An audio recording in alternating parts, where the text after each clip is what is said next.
open second match. Parker-Bohn-III from the 5th slot, taking on fellow Hall of Famer Mike-Aulby. But the open frame, as you saw, they just do in Mike-Aulby. High again on the right lane. Mike's a little bit confused.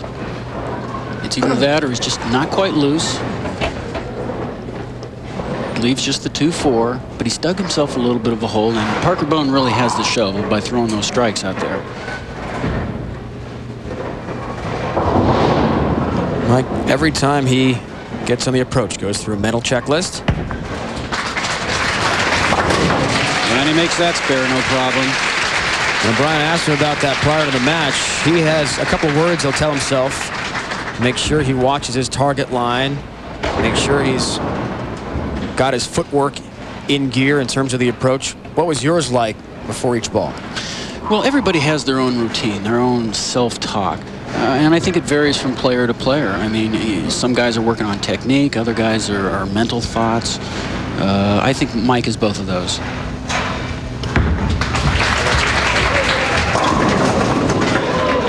Trips the 6 out, just leaves the 8. 7th frame. It's really got to get something going.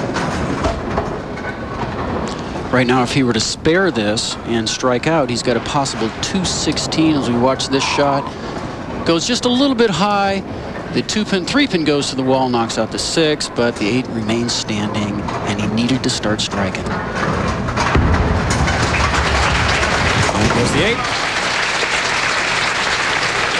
Now, as all professional players know, they know what their opponent's max score is, which for Mike-Aulby right now is 216. Parker knows that if he were to just simply fill the 7th, 8th, 9th, and 10th, he would emerge as the victor.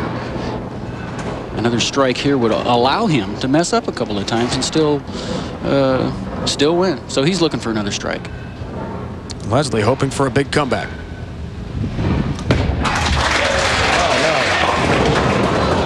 Not hoping for that, but well, that last-minute 7-pin falling was a big shot. This is a much easier spare without the 7-pin. He just missed this one by a couple boards left, and it sailed on him. Didn't even touch the head pin. But at the last second, the 7-pin falls, and Leslie likes that. Didn't like it, and now after the 7 fell, she liked it. And Leslie's also aware of the score. She knows all he's got to do is just keep filling frames, spares and strikes, and he'll be the winner. No open frames yet for Parker-Bohn-III.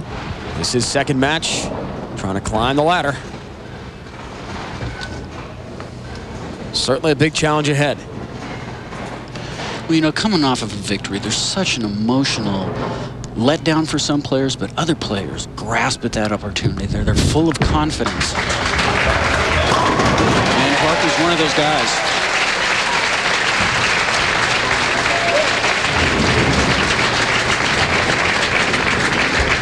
The new Sport Bowling League program created by the American Bowling Congress and the Women's International Bowling Congress is being offered to bowlers who wish to compete on the most challenging of lane conditions. The PBA will be an active participant with the ABC in promoting this program. Look for sport leagues at a bowling center near you this fall.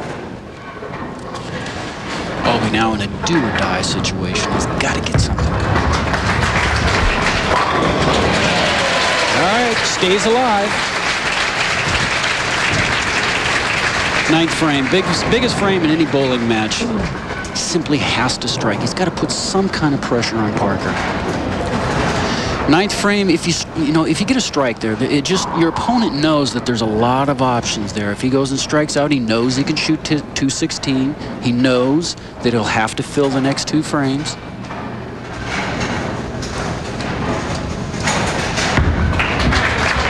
Hook up. 10-pin. Oh, and he threw a good shot, but just didn't quite get the 10 out. A little bit disappointed in that shot.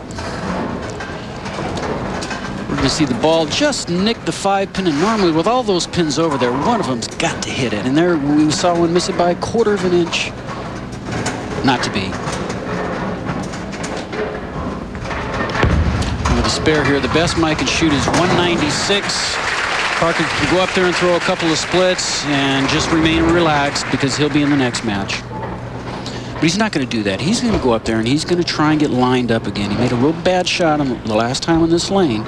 He's going to use this time to try and get lined up again, figure out what he's got to do for the next game. Ricky Ward, Jason Couch await. And he's changed balls again. He's going a little bit further to the left.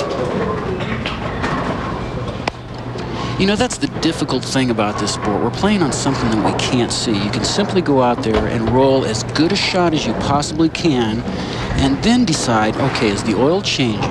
If it is, what do I need to do? Do I need to switch balls?